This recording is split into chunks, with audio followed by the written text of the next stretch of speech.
Se eu retornar no Brasil agora, eu vou ser preso mesmo sem ter cometido nenhum tipo de crime, né? A todo momento são abertas investigações contra mim pela Suprema Corte, no que fica mais descarado ainda a perseguição contra nós devido à nossa atividade política. Eu não tenho poder da caneta para sancionar ninguém, mas eu me presto ao trabalho de fazer as denúncias de violações de direitos humanos. Por exemplo, a gente tem agora mais uma delas, né? O ex-presidente Bolsonaro preso, sendo que não existe mais o inquérito que justificou a sua prisão. Então, por que ele não é posto em liberdade? Isso daí é o texto todinho da lei de abuso de autoridade. Então, enquanto nós estivermos esse clima, né, essa insegurança jurídica, onde é crime você ser de direita, onde você tem uma vida mais fácil se você for um assassino, se você for um sequestrador, lamentavelmente não posso retornar ao Brasil e seguirei adiante com o meu trabalho aqui, que tem dado muito efeito. Atenção! O que você vai ouvir agora pode mudar totalmente a forma como você enxerga a fala de Eduardo Bolsonaro. Ele fez um discurso cheio de frases fortes, mas quando confrontamos com os fatos atuais, a verdade aparece, e ela é chocante. Fica comigo até o fim, porque vou revelar mensagens bombásticas que desmontam cada palavra dele. Né, o que eu posso dizer é o seguinte: eu informo muito aqui pelo trabalho de vocês da imprensa, tá? Uma parte também pela rede social. Agora, nunca chegou até mim nenhum tipo de recado falando que Bolsonaro teria puxado minha orelha, que meu pai teria falado isso ou aquilo, né? Eu vejo pela imprensa, mas eu também não consegui ter a materialidade para realmente verificar se isso daí era verdade ou apenas boato. De qualquer maneira, nada disso vai me brecar, né? Eu estou sendo agora, mesmo com as minhas contas congeladas e a minha esposa com as contas congeladas, né, que o Alexandre de Moraes fez isso lá atrás, vai ser obrigado a pagar de volta à Câmara R$ 13.000 que estão me cobrando devido a faltas injustificadas, acho que em fevereiro ou em março desse ano ainda. Então você vai ver, por exemplo, né, um parlamentar entrando na dívida ativa, no famoso SPC Serasa, por conta de R$ 13.000, porque é exatamente esse o objetivo do Alexandre de Moraes: nos estrangular, sem seguir um devido processo legal e sem que nós tenhamos culpa de nada. Finalizo relembrando que o processo de coação, né, o inquérito de coação, que agora a PGR oferece denúncia contra mim, mesmo flagrantemente impossível de ser cometido esse crime, porque eu não tenho à minha disposição a caneta para sancionar ninguém, mas ainda assim, isso visa objetivamente me tirar do pleito eleitoral de 2026. Coação é um crime que não dá cadeia, mas, se condenado por um colegiado, eu caio na lei da ficha limpa. Isso, inclusive, é uma estratégia que será estendida a outros favoritos para os cargos de senador e deputado federal que o Alexandre de Moraes identifique como seus inimigos. Eu acho que existe uma fatia da sociedade brasileira que quer o retorno do Bolsonaro. Eu acho que há um espaço, há robustez numa candidatura, né, com o sobrenome Bolsonaro. Eu acho que estou no meu terceiro mandato, eu acho que eu sou uma pessoa que é conhecida da sociedade.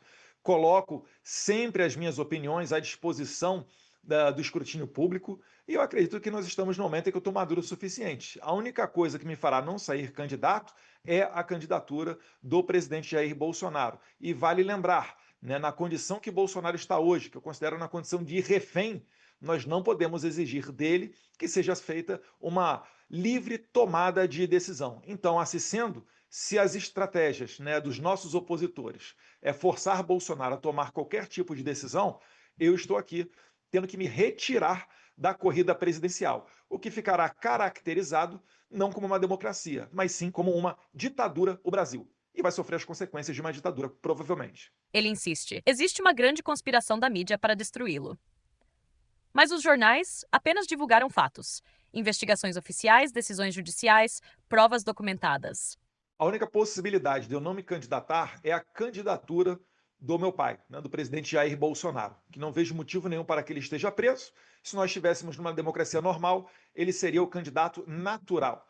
Mas, na impossibilidade disso ocorrer, eu apresento o meu nome. E eu adianto aos nossos opositores que, caso eles forcem Jair Bolsonaro, que hoje em dia está na condição de refém, a tomar uma decisão, que obviamente não será uma decisão livre, eu ainda assim permanecerei disposto a lançar a minha candidatura. Eu quero ser a pedra no sapato de um sistema, eu quero forçar o regime brasileiro a se expor e ter que me tirar da canetada de uma corrida presidencial. E a gente já viu, através de diversas pesquisas, que o potencial de transferência de votos de Bolsonaro é quase de 100%, o que faz com que a nossa candidatura seja robusta o suficiente. Nós somos muito fortes na rede social, né? Eu acredito que a gente consegue fazer a nossa mensagem chegar a várias pessoas do Brasil. A gente já teve no passado do Brasil, mesmo antes das redes sociais, né, na virada do século XIX para o XX, nós tivemos, 100 anos atrás, um presidente que foi eleito mesmo estando fora do país, então isso daí não seria novidade. Mas, mais uma vez, né, eu quero obrigar o regime a se expor.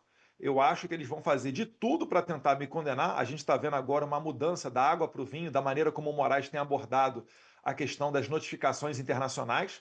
No passado recente, ele notificou o Paulo Figueiredo através de edital e agora ele o faz por carta rogatória, né? Talvez esteja querendo adequar o seu código de processo penal pessoal ao verdadeiro código de processo penal, mas ele faz isso para tentar dar tons de legitimidade quando ele tenta me notificar no meu gabinete em Brasília. Então veja a situação que está ocorrendo no Brasil, né? Ele não quer utilizar a carta rogatória porque ele sabe que isso demoraria muito tempo e certamente eu não seria condenado até a eleição do ano que vem. Então ele acelera o processo me intimando por edital. Pelo menos é assim que eu estou vendo sair, ser publicado na imprensa. Mas quando ele faz isso, fica uma situação muito estranha, porque eu não posso ser líder da minoria porque eu estou nos Estados Unidos. Mas para ser notificado judicialmente, então vale dizer que eu sou deputado e pode me notificar no meu gabinete em Brasília? Então veja que incoerência que expõe ainda mais que o Brasil não tem lei, né? No Brasil, cada juiz do STF tem na sua cabeça o ordenamento jurídico que entender melhor para ele, mesmo que seja para perseguir os opositores. Nós sempre preservamos os nossos contatos na Casa Branca, né, as reuniões.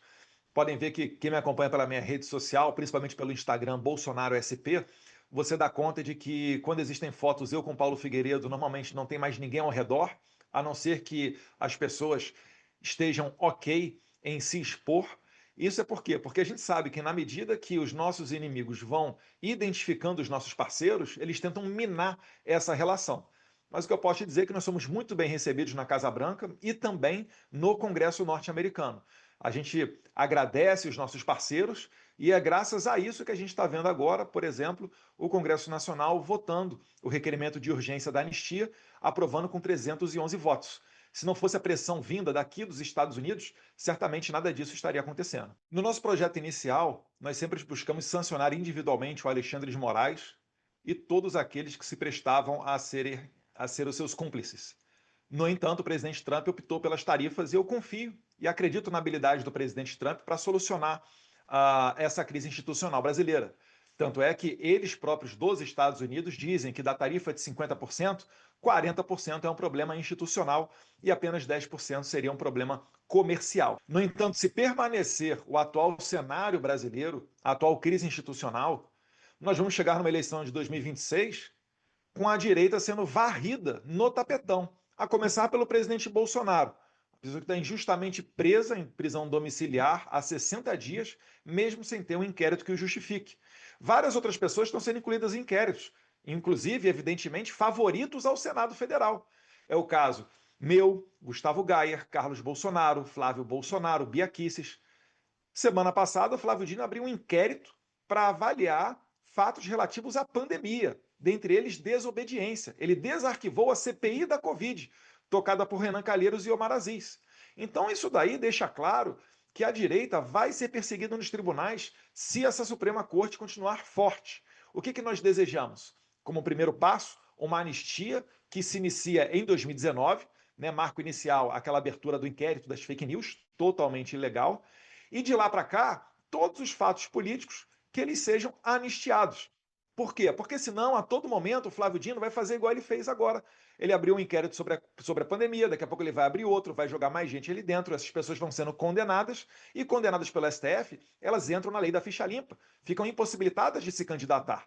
Então eu quero evitar isso, porque se nós chegarmos em 2026 com esse cenário, muitos países não irão reconhecer a eleição brasileira. O Brasil estará no mesmo nível da Venezuela, sem credibilidade alguma. E aí, se isso se verificar, nós sentiremos saudades dos tempos em que a tarifa era de, entre aspas, apenas 50%. É isso que eu não quero que chegue, né, a acontecer. E num momento em que o regime esteja consolidado, tal qual a Venezuela, o Irã ou Cuba, pouco efeito tem tarifa e remédios diplomáticos, como sanções que a gente está vendo acontecer agora contra o Moraes e a sua esposa. Então, eu fico muito feliz que o presidente Trump e o secretário Marco Rubio e o secretário Scott Bassett, do Tesouro, tenham voltado as suas atenções para o Brasil antes que o regime se consolide. Então, nós estamos vendo os efeitos dessas sanções, nós estamos vendo uma anistia sendo votada quando ninguém imaginaria que estivesse sendo votada. Estamos agora analisando a questão do texto, para ser um texto que realmente abarque todo mundo. Nós estamos falando para além das pessoas injustamente presas, no caso do 8 de janeiro, mas também dos exilados, porque uma redução de pena obrigaria as pessoas, e são centenas delas, que estão fora do país, a voltar ao Brasil, cumprir 2, 3 anos de cadeia e depois ir para um regime semiaberto. Isso não é justo, isso não é possível. E como disse o ministro Gilmar Mendes, julgando um processo sobre anistia em 2010, a anistia é um fator político que cabe privativamente ao Congresso Nacional. Não tem nada que o relator Paulinho da Força se sentar com o ministro Gilmar Mendes, Alexandre de Moraes ou quem quer que seja. Inclusive, está escrito na lei que é crime de responsabilidade de um ministro do STF se envolver nessas atividades do Poder Legislativo. É uma anistia baseada nos fatos, tendo como marco inicial 2019. Qualquer jeitinho brasileiro, qualquer gambiarra sobre isso daí, não terá a possibilidade, né, o condão de reduzir a temperatura que vem do exterior. O Brasil vai continuar sendo visto como esse país inseguro para investimentos, cada vez mais instituições aconselhando a retirar o seu dinheiro do Brasil, vai provavelmente continuar, falo provavelmente porque eu não sou o dono da caneta, mas consigo enxergar que continuará, né, na minha humilde análise, uma pressão vinda dos Estados Unidos e dando sequência a sanções a outros atores do entorno de Moraes, né? Talvez outros ministros da Suprema Corte, talvez delegados da Polícia Federal. Então, a anistia é a maneira mais rápida de você conseguir pacificar o país. Não é a maneira desejável, porque se fosse por justiça, as pessoas que estão presas pelo 8 de janeiro e demais perseguidos pelo Moraes deveriam estar livres e o Moraes preso pelo seu notório abuso de autoridade. Mas ainda assim, nós toleramos a anistia porque nós entendemos ser o caminho mais rápido para pacificar o Brasil. Redução de pena poderia ter sido feita pelo próprio STF nesse julgamento ilegal com relação à tentativa, né, de golpe, que a gente chama de golpe da Disney. E não foi. O Congresso legisla sobre anistia e não na medição, na dosimetria das penas. Não conversei com o deputado Paulinho da Força, mas diversos parlamentares que eu converso do PL chegam até ele, né, e conseguem levar o recado. Né, o deputado, o nosso próprio líder, né, Sóstenes, Carol Detone, Zuco, Marcos Polon, Mário Frias, dentre outros. Inclusive, a própria Associação dos Familiares das Vítimas do 8 de Janeiro, a ASFAV, declarou em nota que mais de 80% dos familiares e presos do 8 de janeiro, que conseguiram opinar nessa pesquisa, são a favor de uma anistia ampla, geral e restrita. Qualquer outra possibilidade, redução de pena, dosimetria, ou seja lá, né, o nome que seja dado, eles preferem negar. São pessoas de coragem que estão dispostas a fazer o certo. Relembro, os perseguidos pelo Alexandre de Moraes são muito mais do que apenas, entre aspas, os envolvidos no 8 de janeiro. Ao inverter os papéis, Eduardo transforma transparência em perseguição. Só que, quando olhamos de perto, a contradição é gritante. Ele fala em inimigos invisíveis, mas os fatos estão à vista de todos. Chegando esse momento de eleição, os pré-candidatos cada vez mais se expondo, as pessoas vão conhecer cada um deles, né? Eu falei sobre fatos numa entrevista anterior para um outro veículo de comunicação. Me aponte um secretário, por exemplo, né, bolsonarista do governo Tarcísio. Houve dificuldade para me responder. E, na verdade, né, eu não consigo identificar absolutamente nenhum. Agora, ligados ao PSOL e ao PT, nós temos pessoas ali que sim, estão ligadas ao PSOL e ao PT. Então, tudo depende da maneira como você deseja conduzir uma eventual futura presidência da República. Se você for conduzir achando que dá para dialogar, eu acho que isso é uma perda de tempo, porque nós já tentamos dialogar anteriormente. Cito aqui como apenas um exemplo, a famosa Carta do Temer após o 7 de setembro de 2022. O que ficou no ar, né, não consigo confirmar, porque eu não participei de reunião nenhuma, mas o que muita gente acabou esperando, depois de um quase pedido de desculpas do presidente Bolsonaro ao Alexandre de Moraes, era que os inquéritos acabassem. Ficou de fiador desse acordo o ex-presidente Michel Temer. E até hoje os inquéritos estão aí.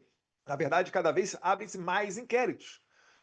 Foram feitas condenações de 14 anos para pessoas que escreveram com batom numa estátua, né, perder uma né. Então, só há uma maneira de você conseguir né, realmente consertar o Brasil. E é combatendo este regime. Se nós formos pela via do diálogo, nós seremos mais uma vez enganados, acordos não serão cumpridos, e é exatamente essa fórmula que fez a Venezuela chegar no atual estágio que está, de consolidação do regime. Quando nós temos atores como Alexandre de Moraes e seus cúmplices dominando o TSE, o STF e pressionando o Congresso, você não tem como entender que a salvação do Brasil virá através de eleições, porque as eleições já não serão mais limpas e justas. Eu estou falando que é a estratégia deles e vai se verificar. Eles vão condenar várias, se puderem, né, várias pessoas de direita para que elas entrem na lei da ficha limpa e não concorram em 2026. Ato contínuo, esses que hoje são parlamentares, senadores, deputados, etc., podem correr o risco, sim, de irem para a cadeia. Porque a intenção de Alexandre de Moraes é acabar com o movimento liderado pelo Jair Bolsonaro. E, se possível, como tem agora até editoriais da Folha falando sobre isso, torcendo pela morte de Jair Bolsonaro. Só que eu adianto, um movimento não morre quando você aprisiona ou assassina o seu líder. Isso pode, inclusive, ter o efeito reflexo, né? O efeito contrário. É o que a gente está vendo agora aqui nos Estados Unidos após o assassinato do jovem ativista Charlie Kirk. Está ocorrendo uma explosão de debate, uma explosão de ações voltadas para as pautas que o Charlie Kirk militava. Então é o alerta que eu deixo aqui, na esperança que as autoridades de Brasília aprovem a anistia e a gente vire a página disso. Porque ninguém mais aguenta ficar falando desse tema. Eu quero é discutir, enquanto parlamentar, energia, geopolítica, meio ambiente, saneamento básico, que são as causas que realmente as pessoas nos pedem na rua. As poucas vezes, né, que eu vou às redes sociais me pronunciar é porque não tem mais jeito e o meu nome acaba sendo dragado para algum tipo de discussão, né? Mas o PL é o maior partido da Câmara, é o atual partido do presidente Bolsonaro. Gostaria, por óbvio, de continuar no PL, mas também entendo que é necessário haver um suporte. Vou fazer essas tratativas de maneira interna, né? Tem outros colegas deputados que também me ajudam nessa movimentação dentro do partido e vamos ver o resultado. Eu vi o presidente Trump agindo com genialidade e também dando continuidade naquilo que é a sua tradição, que é de surpreender. Ele é imprevisível. E ele acabou desmontando toda a estratégia do Lula. O Lula sempre reclamou que não havia diálogo. Você não imagina o que aconteceu com esse cara depois disso. Eu vou contar com propriedade, viu? Porque esse cara sou eu. Eu abandonei a carreira na TV depois que eu levei o susto. Mas não tô falando desse aí, não. Eu tô falando desse outro. Olha aqui, ó. Quando eu descobri que cada notícia que eu repercutia aqui na internet, do jeito certo, claro, poderia me render isso daqui, eu não tive dúvidas. E sabe o que é melhor? Qualquer um pode fazer. E você não tem que gastar com tráfego pago, com domínio de site, nada. Eu fiz um vídeo se você quiser entender melhor. Clique em Saiba Mais e eu te vejo lá. E o presidente Trump publicamente o convidou para uma reunião. Inclusive falou que estava certo essa reunião para acontecer nessa semana de agora. Só que o chanceler de Lula, Mauro Vieira, disse que a agenda de Lula era muito agitada, era muito ocupada e ele não poderia encontrar naquele mesmo fatídico dia o presidente Trump. Eu só me pergunto o que é que o Lula tem de mais importante a fazer do que encontrar com o presidente da maior potência econômica e bélica do mundo. Então o Lula ele já larga atrás, agora a gente tem que ver o posicionamento, né, do governo americano, mas o Lula não está em condição de exigir nada, nem local, nem hora, nem data. O Lula é a corda fraca no meio disso tudo, né? E se ele tem medo de ser humilhado pelo presidente Trump, ora, ao que parece, ele não está fazendo a coisa certa. Então, o Lula, ao que parece, ele não tem a verdade ao seu lado. Porque se ele tiver a verdade ao seu lado, ele pode desbancar o presidente Trump na frente das câmeras. É que a gente sabe o modus operandi da esquerda. E sem mentir, eles não conseguem sobreviver. Eu aposto, eu desejo, né, quero muito que ocorra esse encontro entre o Trump e o Lula. Vamos ver o que acontece. Primeiro, eu gostaria que ocorresse uma interação maior entre o Alexandre de Moraes e o Hugo Mota, porque para o Alexandre de Moraes eu ainda sou deputado e vale me notificar no meu gabinete. Para o Hugo Mota, né, eu não estou em Brasília, estou nos Estados Unidos, então logo não posso ser líder da minoria.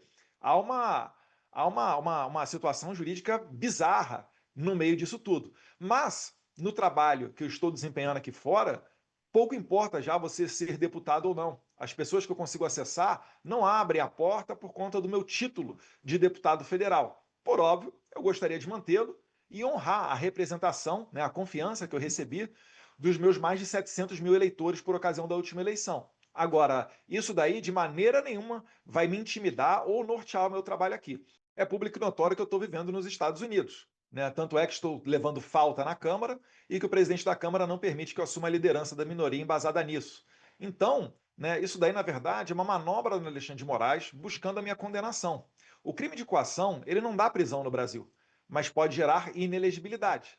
Pode não, gera inelegibilidade. Então é isso daí que ele está perseguindo. É igual ocorreu com meu pai, acelerar ao máximo o processo para tentar me retirar da eleição de 2026. Isso daí só me dá mais instrumentos e mais argumentos para a gente continuar expondo esse regime. Então, mais uma vez, continuarei no meu trabalho, continuarei com meus contatos aqui no exterior e, se a anistia não for aprovada, ao que tudo indica, a temperatura vai continuar alta. Porque sequer, né, o Lula, que poderia se encontrar com o Trump, está muito disposto a fazer isso. E é isso que você precisa perceber.